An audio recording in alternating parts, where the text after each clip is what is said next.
Hubble universe यानी ब्रह्मांड के रहस्यों से पर्दा उठाता टेक्नोलॉजी का एक अजूबा, एक बेमिसाल टेलीस्कोप जो गैलेक्सीज के कल के बारे में हमारी समझ बढ़ा रहा है। हमें उन जबरदस्त फोर्सेस की जानकारी दे रहा है जिनकी मौजूदगी से हम अनजान थे।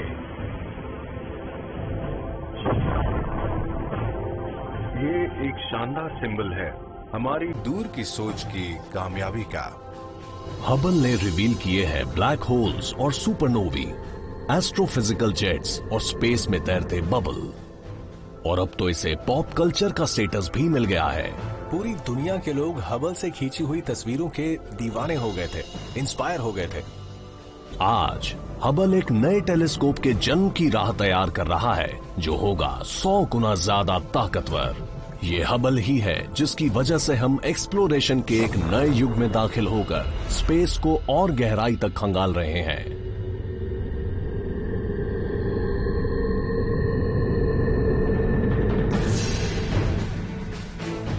धरती का सबसे जाना माना टेलीस्कोप प्लैनेट को कभी टच नहीं करता।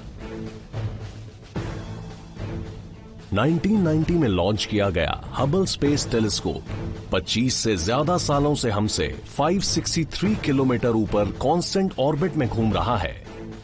ये करीब 96 मिनट्स में धरती का एक चक्कर पूरा करता है। हबल की ताकतवर और पैनी निगाहें हर चीज पर नजर रखती हैं, जिसके पीछे है कोलैबोरेशन नासा और space telescope science institute Baltimore Maryland के साइंटिस्ट और इंजीनियर्स का। फिलहाल इंस्टीट्यूट के डायरेक्टर हैं केन सेम्बाक, जो हबल प्रोजेक्ट के शुरुआती साइंटिस्ट में से एक हैं। हबल से वक्त में पीछे मुड़कर उस शुरुआत को देखा जा सकता है जो हम जानते हैं।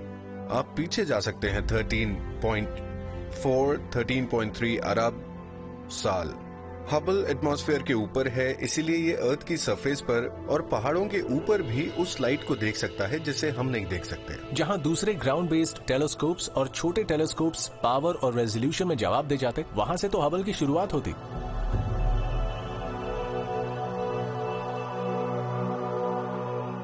हबल नाम का ये दुनिया का पहला बड़ा स्पेस बेस्ड ऑप्टिकल टेलीस्कोप है, जिसका नाम अमेरिका के 20वीं सदी के पायनियरिंग एस्ट्रोनॉमर एडविन हबल की याद में रखा गया था। हबल का साइज एक स्कूल बस जितना है और वजन है 10,880 किलो। आसमान में 12 टन की आंख बनाना एक साइंटिफिक मिरेकल ही है। हबल स्पेस टेलीस्कोप में एक मिरर है 8 फीट चौड़ा। ओके, ये साइज है मिरर के डायमीटर का, तो ये कहीं बड़ा है किसी भी टेलीस्कोप से जो आपने कभी अपने बैकयार्ड में यूज किया होगा। पर कमाल की बात यह है कि ये स्पेस में है जहां ये बहुत कम पावर यूज करता है, करीब उतनी जितनी पावर एक हेयर ड्रायर यूज करता है। ये अर्थ के चारों तरफ अपने ऑर्बिट में तकरीबन 16,093 किलोमीटर पर आवर की स्पीड से ट्रैवल करते हुए हर 1.5 घंटे में अर्थ का चक्कर पूरा करता है। यह आसमान में तेजी से घूम रहा है, so if you can catch it तो ये किसी फिक्स्ड पॉइंट पर नहीं दिखेगा। ये आसमान में बहुत तेजी से चक्कर काटता है। Hubble picture data black and white में भेजता है।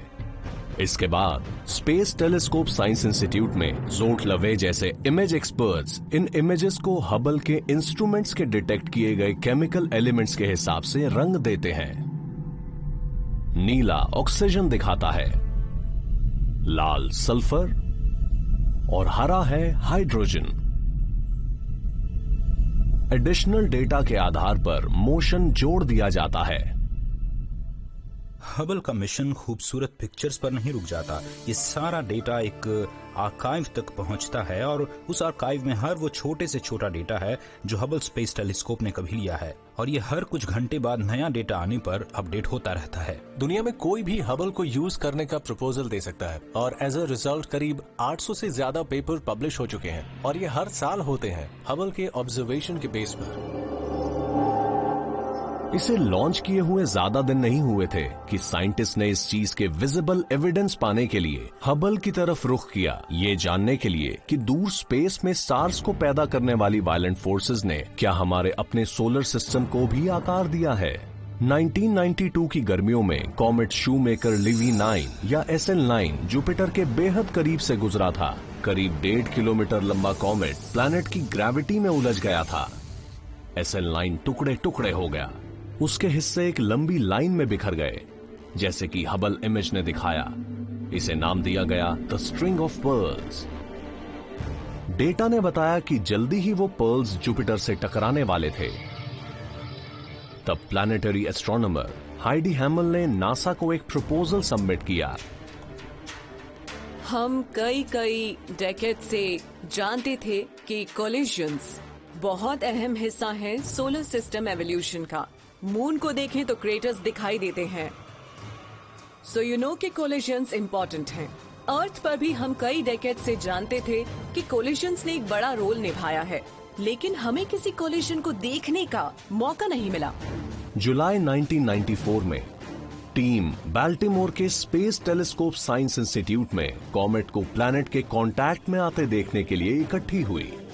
हमें नहीं पता था कि क्या होगा जब शूमेकर लिवी-9 जुपिटर से टकराएगा। वैसे ये भी मुमकिन था कि that nothing would happen at all. Shoemaker लिवी-9 की पहली इमेज आई। इसने इम्पैक्ट का कोई सुराग नहीं दिया।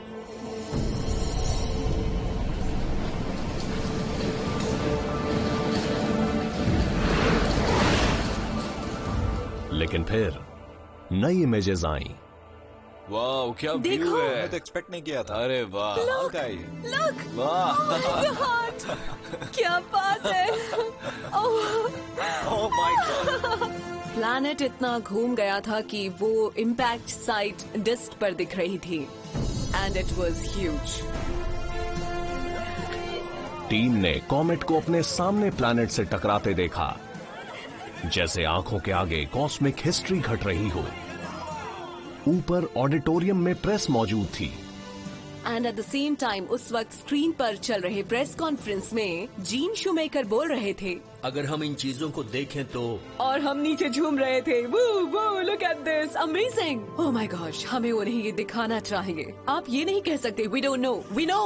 और हमें इसका अपडेटेड इंफॉर्मेशन मिलेगा सिर्फ आईडी से।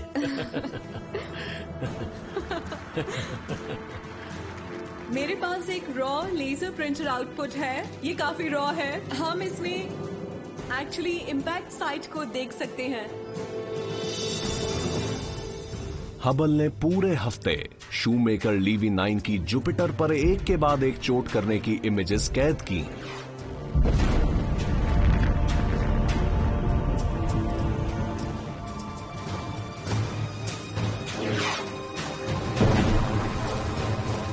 हमने जुपिटर से उठते उन एक्सप्लोसिव प्लूम्स की हाइट्स कैलकुलेट की थी, जो जुपिटर से करीब 3000 किलोमीटर ऊपर तक उठ रहे थे। इट्स ह्यूज, प्लैनेट के हिसाब से बहुत बड़े स्केल पर। लेकिन उसके बाद बची क्लाउड्स जो हजारों हजार किलोमीटर से ज्यादा दूर तक उमड़ते रहे, उससे दसियों हजार डिग्री टेम्परेचर तक का फर्क आ गया था। हबल की कॉमेट इम्पैक्ट की तस्वीरों ने साबित कर दिया कि अरबों साल पहले हमारे प्लैनेट को बनाने वाली वायलेंस आज भी जारी है। हबल ने हमें पहले ग्राउंड से ली गई पिक्चर्स के कहीं बेहतर काइंड ऑफ अपग्रेड प्रोवाइड किए। हबल के कैमरास और इक्विपमेंट्स इमॉर्टल नहीं है। कॉस्मोस की कमाल की पिक्चर्स भेजने के लिए उन्हें भी इन सालों के दौरान ट्यूनअप्स और अपग्रेड्स की जरूरत पड़ी है। लेकिन ऊपर स्पेस में 563 किलोमीटर की रफ्तार से घूमते टेलीस्कोप की सर्विस की अपनी चुनौतियां होती हैं। हमने जिस तरह के काम लिए हैं उन कंपोनेंट्स, ऑर्गन्स, इंस्ट्रूमेंट से जो उसमें लगे हैं, एंड यू नो उन पूरे इंस्ट्रूमेंट्स को निकालना और उन्हें नए से रिप्लेस करना या उन इंस्ट्रूमेंट्स को खोलना भी एक तरह से स्पेस में सर्जरी करने जैसा है। मई 2009 में शटल सर्जन्स उसे ठीक करने गए। वो हबल का आखिरी रेस्क्यू मिशन था, क्योंकि तैयार हो रहा है एक नया हायर रेजोल्यूशन टेलीस्कोप। लेकिन 19 साल का हबल रिटायर होने के आसपास भी नहीं है। 2009 में इसे बस टीएलसी की जरूरत थी। अपग्रेड मिशन पर जाने को तैयार एस्ट्रोनॉट्स में से एक थे जॉन क्रन्सफेल्ड। हबल तक जाना एक कैलकुलेटेड रिस्क है। वैसे भी स्पेस फ्लाइट रिस्की तो होती है, so in the scheme of things ये कुछ ऐसा है जिसके लिए मैं डिटरमिन्ड हूँ, पर अपनी फैमिली के हिसाब से मैं रिस्क ले रहा हूँ। शटल एस्ट्रोनॉट्स ने काम पूरा किया, हबल में जान आ गई और ये पहले से ज्यादा दमदार हो गया। इसे इसका तीसरा वाइड फील्ड कैमरा मिला, जिसका रेजोल्यूशन और भी बेहतर था। हबल का नया कैमरा इंफ्रारेड लाइट को पकड़ सकता है, इसलिए ये वक्त में और पीछे देखकर उन गैलेक्सीज का पता लगा सकता है जो यूनिवर्स में ओरिजिनल डीप फील्ड में दिखाए वक्त से और पहले बनी थी। हबल के तीनों वाइड फील्ड कैमरास ने बस कुछ ही एस्ट्रोनॉमिकल ऑब्जेक्ट्स ऑब्जर्व किए हैं। एक ऑब्जेक्ट है बबल नेब्यूला, कई लाइट ईयर्स दूर एक बहुत बड़ा सा उबलता हुआ स्टार, एक बढ़ते आकार का बबल ब्लो करता हुआ। सन से 45 गुना बड़े स्टार के तेजी से एनर्जी छोड़ने पर उसका काफी ज्यादा इंपैक्ट होता है। अगर आप नॉर्मल बबल बनाते हैं तो जो चीज असल में इसे बबल बनाए रखती है वो है इसका एयर रेजिस्टेंस में रहना। एयर इसे बांधे रखती है, प्रेशर इसकी बबल शेप बनाए रखता है जब तक इसे फोड़ा ना जाए। बबल नेब्यूला वैसी ही सिचुएशन है। ये स्टार बहुत सारी एनर्जी छोड़ रहा है और वो एनर्जी चोट कर रही है एयर नहीं बल्कि उस रीजन को घेरने वाली गैस और डस्ट पर। इससे पैदा होता है एक्सप्लोजन। और आप इस तस्वीर में साफ देख सकते हैं कि इसका रेजिस्टेंस जो है वो इस तरफ थोड़ा ज्यादा है बजाय इस तरफ के। इस विजुअलाइजेशन में हमने हबल और ऐसे ही दूसरे टेलीस्कोप से ली गई इमेज को इस्तेमाल किया है और उसे फ्लाई थ्रू में कन्वर्ट कर दिया है। यहाँ ऊपर गैस और डस्ट होती है जो कि ऑकल्ट और ब्लॉक करती है इस एक्सपेंशन को, और इन गैस क्लाउड्स के अंदर बहुत बहुत सारे नए स्टार्स पैदा होते हैं उस बबल से इन्फ्लुएंस्ड होकर जो बढ़ रहा है। बबल के सबसे बड़े और सबसे एम्बिशियस प्रोग्राम्स में से एक था पैंक्रोमैटिक हबल एंड्रोमेडा ट्रेजरी और फैट। हबल देख पाया था एंड्रोमेडा गैलेक्सी को एक कलेक्शन के तौर पर, जिसमें लाखों करोड़ों इंडिविजुअल स्टार्स थे। और यही तो गैलेक्सी है, इसमें लाखों करोड़ों इंडिविजुअल स्टार्स हैं। और हबल के रेजोल्यूशन की बदौलत हम इंडिविजुअल स्टार्स को देख पाए इस दूसरी गैलेक्सी में जो उतनी ही दूरी पर है जितनी की सन और सन के सबसे नजदीकी स्टार के बीच में है। फैट प्रोजेक्ट ने अलग अलग करीब 12 करोड़ स्टार्स की चमक और रंगों को नापा।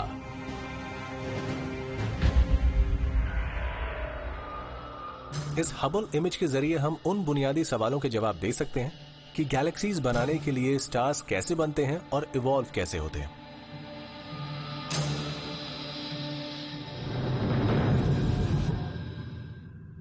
दूसरे प्लैनेट्स पर जीवन होने की संभावना के बारे में नए सुरागों के सामने आने के बीच हबल स्टार्स की लाइफ साइकिल का लेखा जोखा तैयार करने में साइंटिस्ट की मदद कर रहा है। 1995 के स्प्रिंग में एरिजोना स्टेट यूनिवर्सिटी के जेफ हेस्टर ये तो जानते थे कि स्टार्स गैस और डस्ट के क्लाउड से पैदा होते हैं, लेकिन उन्हें ये नहीं पता था कि ये क्लाउड्स स्टार्स को पैदा कैसे करते हैं। 1995 में एस्ट्रोनॉमर्स को लगता था कि कॉन्स्टेलेशन ऑफ सर्पेंट्स में ईगल नेब्यूला शायद इसका सुराग दे सकता है कि क्लाउड स्टार्स को पैदा कैसे करते हैं। अर्थ पर लगे बेहद ताकतवर टेलीस्कोप्स भी उसका साफ नजारा नहीं देख पाते थे। एरिजोना स्टेट यूनिवर्सिटी के जेफ हेस्टर ने हबल स्पेस टेलीस्कोप का रुख ईगल नेब्यूला की तरफ किया। हबल से अपनी इमेजेस डाउनलोड करने पर हेस्टर को अपनी आंखों पर यकीन नहीं हुआ।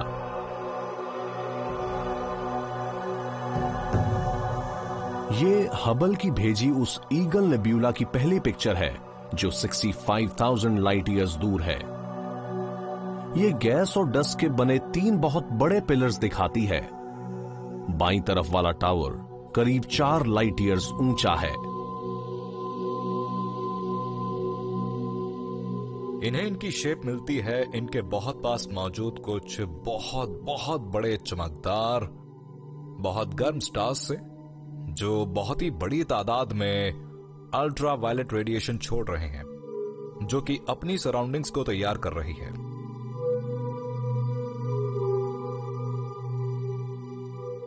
ये सेलेस्टियल पिलर्स इतनी कमाल की बारीकियों के साथ कभी सामने नहीं आए थे।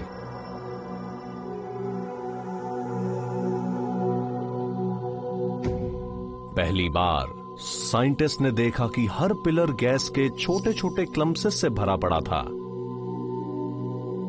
क्या ऐसे क्लम्प्सेस स्टार्स के जन्म की गुमशुदा कड़ी हो सकते हैं? हेस्टर ने क्लम्प्सेस को नाम दिया इवेपोरेटिंग गैसियस ग्लोब्यूल्स यानी एग्स। इमेज ने कुछ एग्स के अंदर एम्ब्रियोनिक स्टार्स दिखाए। हमारे सामने एक बहुत डायनामिक प्रोसेस की तस्वीर है, ऐसी चीज की तस्वीर जो चेंज हो रही है। As part of that change, stars की अगली जनरेशन उभर रही है।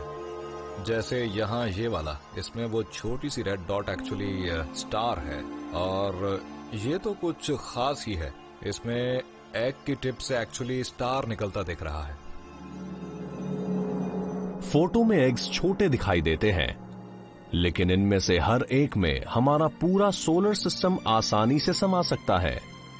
गैस के ये गर्म क्लम्प्सेस स्टार के बनने की पहली स्टेज हैं, और जिन टावर से वो लटके हैं उन्हें बिल्कुल सही नाम दिया गया है, the pillars of creation. Hubble की ईगल नेब्यूला की इमेज हमें स्टार्स के पैदा होने की एक शुरुआती स्टेज दिखाती है। ये जो नहीं दिखाती वो है अगली स्टेज, कि स्टार्स एग से बाहर कैसे आते हैं।